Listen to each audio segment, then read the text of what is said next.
আজ থেকে 15-20 বছর আগেও, 30 বছর আর 25 বছর আগেও এই সমাজে কোনো একটা পুরুষ কোনো একটা নারী বিবাহ বহির্ভূত সম্পর্ক করাকে অত্যন্ত দোষণীয় মনে করা হতো, শহরে গ্রামে সর্বত্র।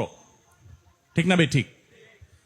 নাটক সিনেমার নামে, বিনোদনের নামে যেগুলো দেখে আপনারা হাসি পান, আনন্দ পাওয়ার চেষ্টা করেন, বিনোদন পাওয়ার চেষ্টা করেন, সময় কাটাবার চেষ্টা করেন, এগুলোর নাম দিয়ে, এগুলোর মোড়ক দিয়ে এই তথাকথিত বয়ফ্রেন্ড গার্লফ্রেন্ড কালচারকে প্রমোট এবং প্রতিষ্ঠা করা হয়েছে এই সমাজে।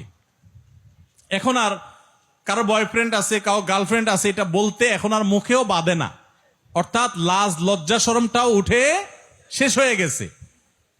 এটা খুব ভয়ঙ্কর একটা ব্যাপার। অপরাধ করার পর অপরাধ বোধ থাকা, এটা খুব তুলনামূলকভাবে, ওইটার তুলনামূলকভাবে সহনীয়, এটাও মন্দ, কিন্তু ওইটার তুলনায় কম মন্দ। আর যদি কেউ অপরাধ করার পর অপরাধকে অপরাধ মনে না করে, দোষ মনে না করে, এটা ভয়াবহ, এটা কুফরি, এটা ঈমান যাওয়ার মতো বিষয়।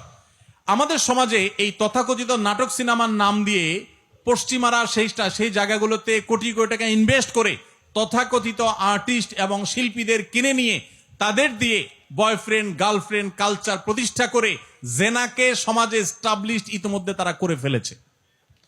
আমাদের সমাজকে এখন আরেক লেয়ারে পচাবার জন্য